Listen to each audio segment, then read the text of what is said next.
주 예수님의 은혜가 함께 하시기를 바랍니다. 1월 12일 오늘도 주님이 주시는 은혜로 하루의 삶을 살아갑시다. 그러면 하나님께서 주신 이날 순전한 믿음으로 하나님께 예배하겠습니다. 먼저 사도신경으로 우리의 신앙을 고백합시다. 나는 전능하신 아버지 하나님 천지의 창조주를 믿습니다. 나는 그의 유일하신 아들 우리 주 예수 그리스도를 믿습니다. 그는 성령으로 잉태되어 동정녀 마리아에게서 나시고 본디오 빌라도에게 고난을 받아 십자가에 못 박혀 죽으시고 장사된 지 사흘 만에 죽은 자 가운데서 다시 살아나셨으며 하늘에 오르시어 전능하신 아버지 하나님 우편에 앉아 계시다가 거기로부터 살아있는 자와 죽은 자를 심판하러 오십니다. 나는 성령을 믿으며 거룩한 공교회와 성도의 교제와 죄를 용서받는 것과 몸의 부활과 영생을 믿습니다. 아멘. 오늘 살펴볼 하나님의 말씀은 창세기 33장부터 35장까지의 말씀입니다. 그리고 이 시간 읽을 말씀은 창세기 35장 1절에서 4절까지의 말씀입니다. 주어진 말씀을 받들어 읽겠습니다. 35장 1절에서 4절입니다. 하나님이 야곱에게 말씀하셨다. 어서 베델로 올라가 거기에서 살아라. 내가 너의 형 에서 앞에서 피해 도망칠 때에 너에게 나타난 그 하나님께 제단을 쌓아서 바쳐라.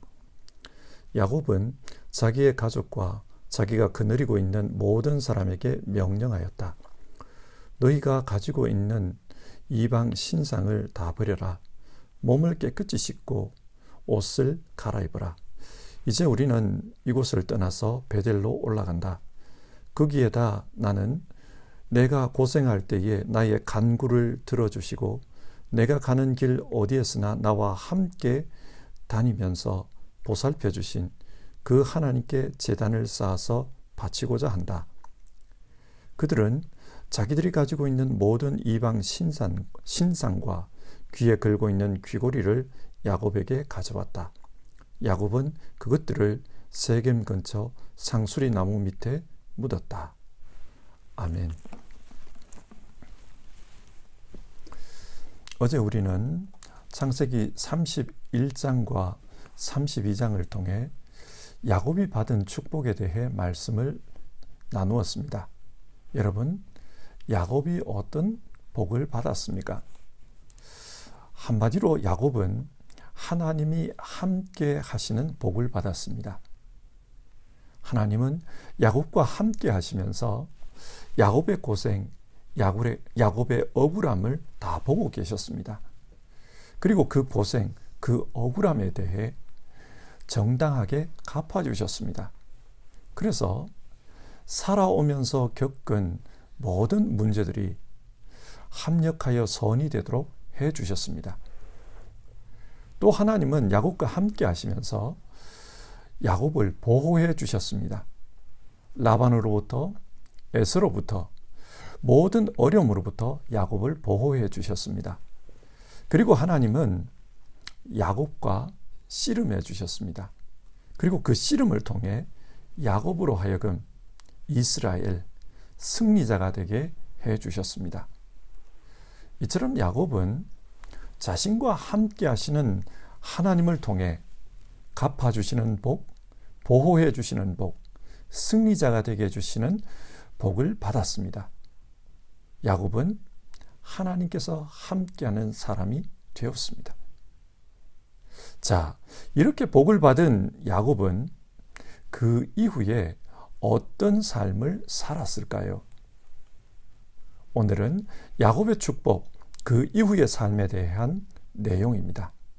그러면 성경 말씀을 함께 살펴보겠습니다.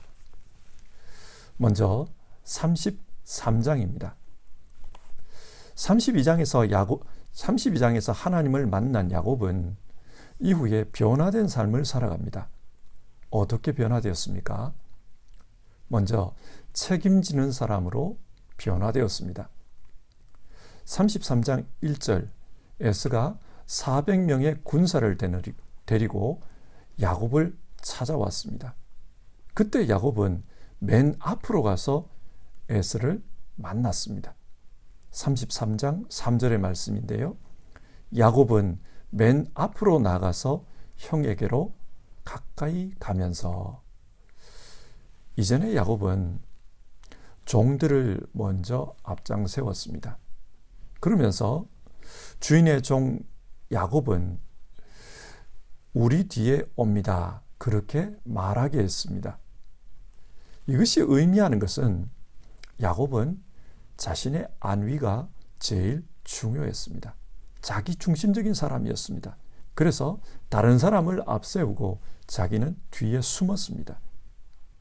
그러나 브니엘에서 하나님을 만난 이후에 그는 앞장서는 사람이 되었습니다.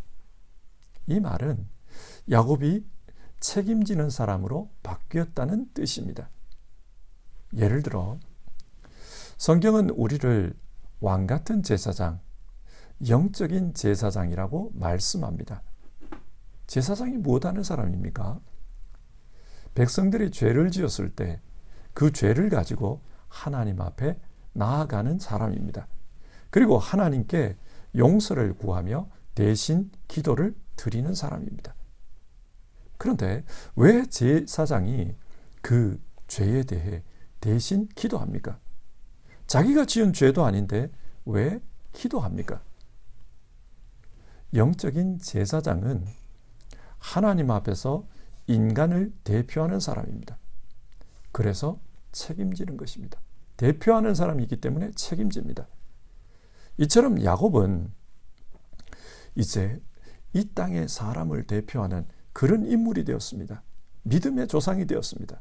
그래서 책임지는 모습으로 변화되어 갑니다. 그는 영적인 제사장의 모습을 갖추기 시작한 것입니다. 그리고 야곱은 섬기는 자로 변화되었습니다. 3절, 그는 에서를 만났을 때 7번이나 땅에 엎드려 절을 했습니다. 7번이나 땅에 엎드려 절하는 이 행동은 당시 관례에 비춰보면 신하가 왕을 만났을 때 하는 행동입니다. 야곱은 스스로를 에서 앞에서 신하처럼 생각했습니다. 그리고 야곱은 에서에게 많은 가축을 선물로 바칩니다. 그러자 에서가 묻습니다. 이 가축들이 무엇이냐? 그때 야곱이 하는 말이 33장 8절, 형님께 은혜를 입고 싶어서 가지고 온 것입니다, 그렇게 말합니다. 이 말은 조공이라는 뜻입니다. 에서가 자기보다 높은 사람이기 때문에 에서에게 조공을 바친다, 그런 뜻입니다. 여러분, 에서와 야곱이 왜 불편한 관계가 되었습니까? 그들이 왜 싸웠습니까? 누가 이삭의 대를 이어 자기 집안의 장자가 되느냐, 그 문제로 싸웠습니다. 그리고 야곱은 속임수를 써서 장자의 축복을 받았습니다. 그렇다면 야곱이 이제 그 집안의 대표자입니다. 어른입니다. 하지만 지금 야곱은 마치 종이 주인을 대하듯 그렇게 에서에게 다가가고 있습니다. 이것이 무엇을 의미합니까? 하나님의 축복을 경험한 야곱은 이제 섬기는 자로 변화되었다는 뜻입니다. 마가복음 9장에서 제자들은 우리 중 누가 가장 큰 사람인가, 그 문제로 다투었습니다. 그때 예수님은 누구든지 첫째가 되고자 하면 그는 모든 사람의 꼴찌가 되어서 모든 사람을 섬겨야 한다, 그렇게 대답하셨습니다. 섬기는 자가 가장 큰 자입니다. 그리고 예수님 역시 섬김을 받기 위해 이 땅에 오신 것이 아니라 섬기기 위해 오셨다고 하셨습니다. 야곱은 지금 섬기는 자로 변화되었습니다. 진짜 그 집안의 장자가 된 것입니다. 영적인 장자가 되었습니다. 장자의 축복을 받은 사람은 섬기는 자가 되어야 한다. 하나님은 그것을 교훈해 주십니다. 왜 섬기는 자가 되어야 합니까? 하나님은 아브라함에게 너를 통해 만민이 복을 받을 것이다. 그렇게 말씀하셨습니다.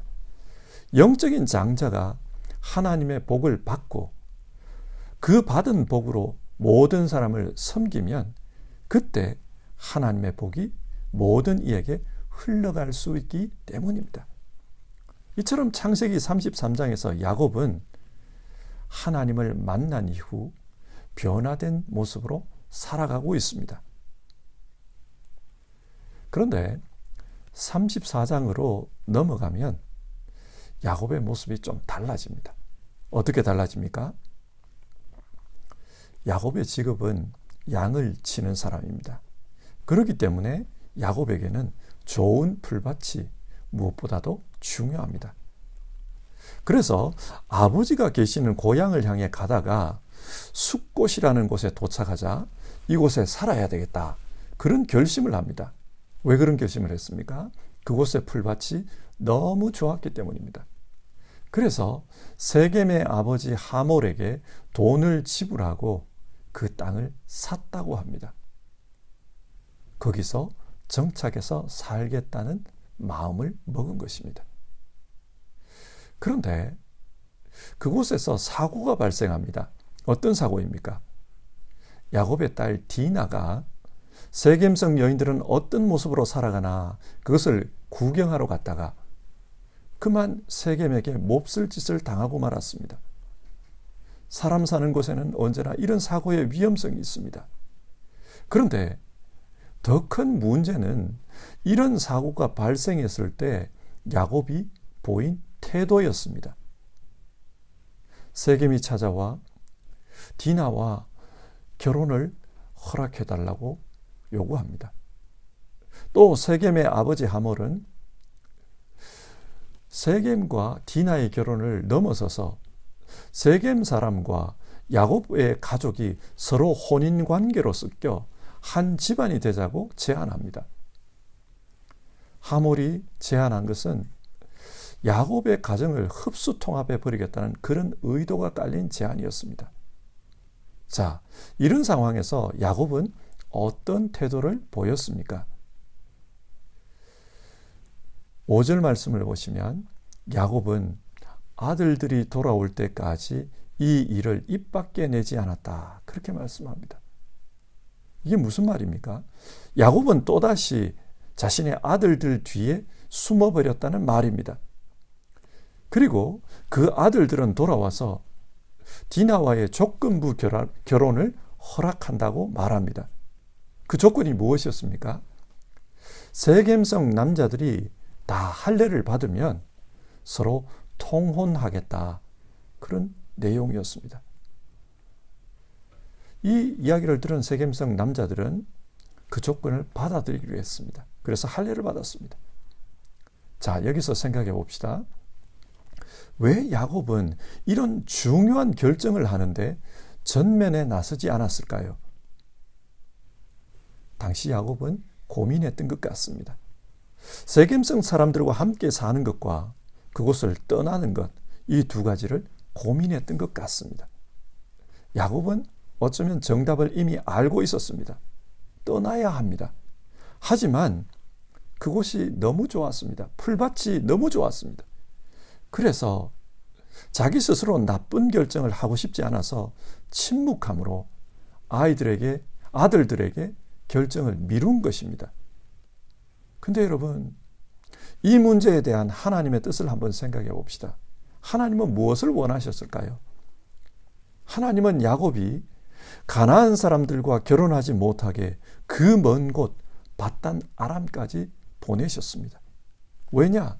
그 당시 가나안 사람들은 타락한 삶을 살고 있었기 때문입니다. 그런데 지금 야곱은 경제적인 이익 때문에 그들과 함께 살려고 합니다. 통혼하려고 합니다. 이것이 세속화입니다. 분명히 문제가 있다는 것을 알지만 세상이 주는 유익 때문에 신앙적인 타협을 한 것입니다. 야곱이 이런 우유부단한 태도를 보일 때 돌발적인 사건 하나가 또다시 일어납니다. 그것은 야곱의 아들 시므온과 레위가 할례를 받아 움직이지 못하는 그 세겜성 남자들을 모조리 칼로 도륙해서 죽인 겁니다. 그들이 왜 이런 행동을 했습니까? 34장 31절을 보면 그가 우리 누이를 창녀 다루듯이 하는데도 그대로 두라는 말입니까? 야곱의 아들들은 이 디나 사건으로 말미암아 큰 모욕감을 느꼈습니다. 그래서 성질대로 칼을 휘둘러 몰살해버린 것입니다. 그런데 야곱이 보기에 이 두 아들의 행동은 더 큰 위기를 불러왔습니다. 자칫하면은 가나안 땅 사람들이 모두가 몰려와서 야곱을 죽일 수도 있는 그런 상황이 된 것입니다. 자, 지금 창세기 34장이 무엇을 말합니까? 야곱은 분이엘에서 하나님을 만난 후 변화된 삶을 살았습니다. 그러나 세상에 좋은 것을 보자 또다시 세상으로 갔다는 말입니다. 이처럼 하나님의 사람이 거룩한 삶, 믿음의 삶을 사는 것은 쉽지가 않습니다. 그래서 일상의 삶을 살면서 세상을 따를까, 믿음을 따를까 고민하는 그런 일들이 종종 발생합니다. 하나님은 자기 백성이 이런 세속의 물결 속에서 빠져 사는 것을 원치 않습니다. 창세기 34장은 우리에게 어떤 모습으로 이 세상에서 살아야 하나, 우리 믿는 자는 어떤 모습이어야 하나, 그것을 생각하게 합니다. 이어서 35장입니다. 하나님은 위기에 빠진 야곱을 찾아오셨습니다. 그리고 베델로 올라가라, 그렇게 말씀합니다. 올라가라는 겁니다. 왜 베델로 올라가라고 합니까? 형 에서를 피해 도망가던 야곱은 당시 베델에서 하나님을 만났습니다. 그리고 그 하나님께 서원 기도를 드렸습니다. 제가 안전하게 저희 아버지 집으로 돌아가게 해주시면 주님이 저희 하나님이 되실 것이며 제가 기둥으로 세운 이 돌이 하나님의 집이 될 것이며 하나님께서 저에게 주실 모든 것에서 열의 하나를 하나님께 드리겠습니다. 그렇게 서원했습니다. 야곱은 그때 하나님의 은혜에 감동해서 베델에서 하나님과 언약을 맺었습니다.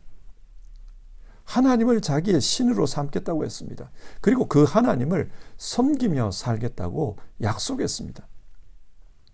그러나 지금 야곱은 고향 땅으로 돌아왔지만 과연 하나님을 자기 주인으로 섬기며 살고 있습니까? 야곱이 당한 위기의 원인은 여기에 있습니다. 하나님과의 언약에 신실하지 못했습니다. 그래서 경제적으로 좋아 보이는 그 세겜에 머물고자 했던 것입니다. 하지만 하나님은 그곳을 떠나라. 하나님과의 약속을 맺은 하나님의 집 베델로 올라가라. 그렇게 말합니다. 지금 그 수렁에 있지 말고 올라가라. 다시 신앙의 자리로 돌아가라. 그 말씀을 하십니다. 그런데 베델로 올라가기 위해서는 그 전에 해야 될 일이 있습니다. 그게 무엇입니까? 2절인데요. 너희가 가지고 있는 이방 신상들을 다 버려라. 몸을 깨끗이 씻고 옷을 갈아입어라. 우상을 버리라고 합니다. 세상의 신을 버리라고 합니다. 몸과 마음을 깨끗이 하라고 합니다. 오늘날로 말하면 회개입니다. 하나님 앞으로 나아가기 위해서는 회개가 선행되어야 합니다. 회개는 지금까지의 삶을 버리고 돌이키는 것입니다. 버릴 때에 회개가 가능합니다. 여러분 그렇지 않습니까?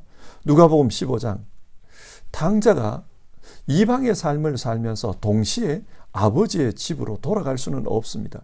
이방의 삶을 버릴 때 그때 아버지에게로 돌아갈 수 있습니다. 하나님은 지금 야곱에게 지금까지 네가 즐기고자 하는 그 세속의 삶을 버리라. 그렇게 말씀합니다.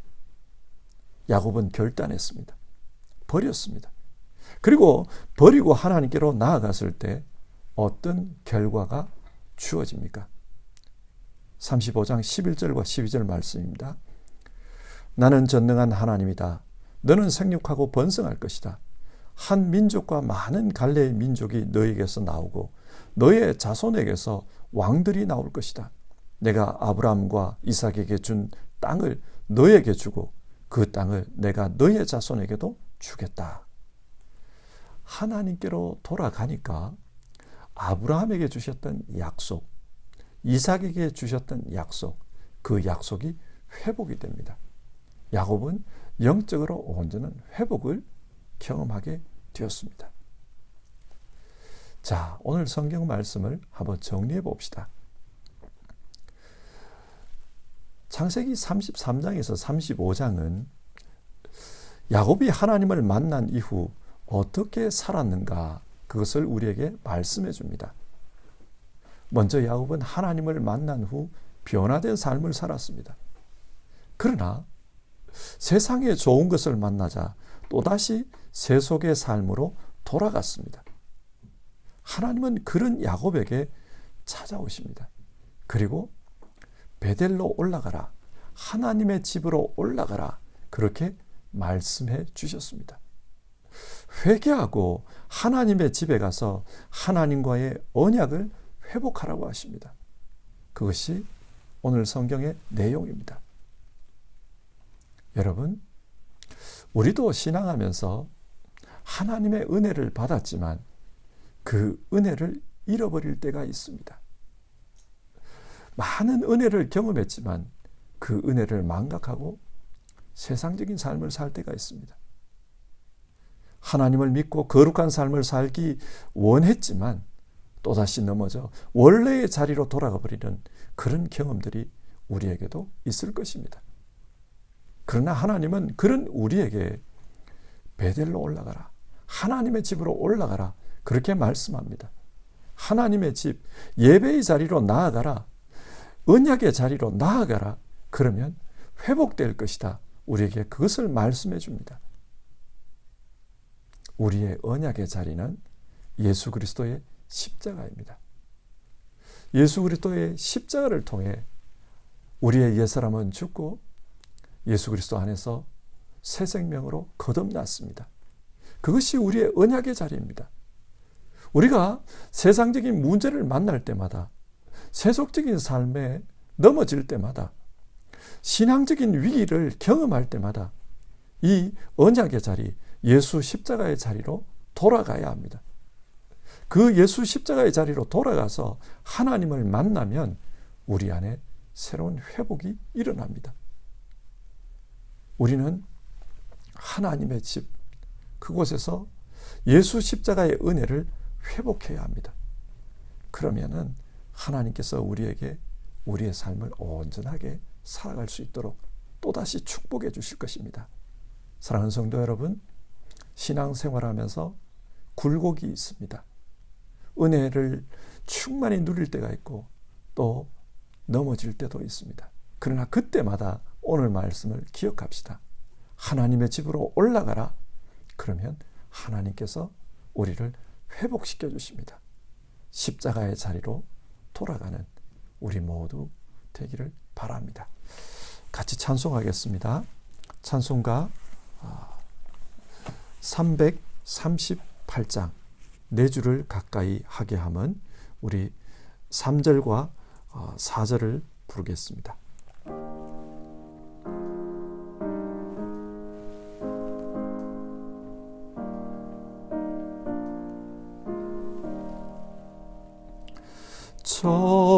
천성에 가는 길 험하여도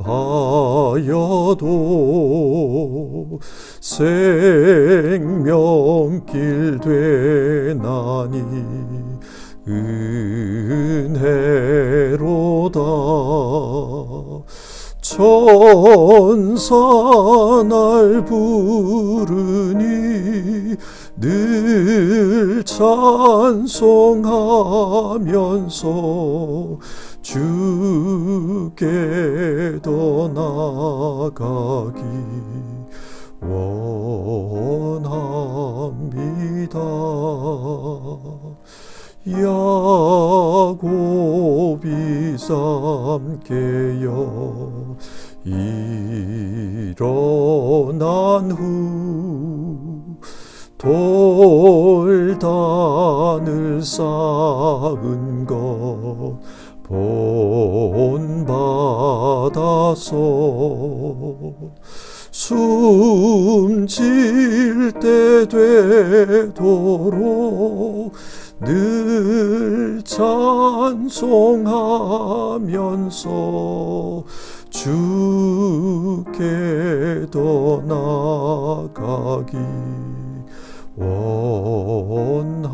원합니다. 우리 시간 같이 기도합시다. 신앙하다가 어려움을 만날 때가 있습니다. 그때마다 예수 십자가의 자리로 나아가는 것이 우리가 살 길입니다. 하나님은 우리에게 그것을 명령하십니다. 베델로 올라가라. 예수 십자가의 자리로 돌아가라. 우리에게 그것을 기도합니다. 우리의 그것을 명령합니다. 그래서 이 시간 같이 기도합시다. 하나님, 어려움을 만날 때마다, 시험을 만날 때마다 예수 십자가의 자리로 나아갈 수 있도록 우리를 도와주시옵소서. 영적인 용기를 주십시오. 하나님의 집 베델의 자리로 나아가서 예배하며 하나님과의 언약을 회복하는 우리 될 수 있도록 늘 우리를 인도해 주십시오. 우리 이 시간 같이 기도해 봅시다.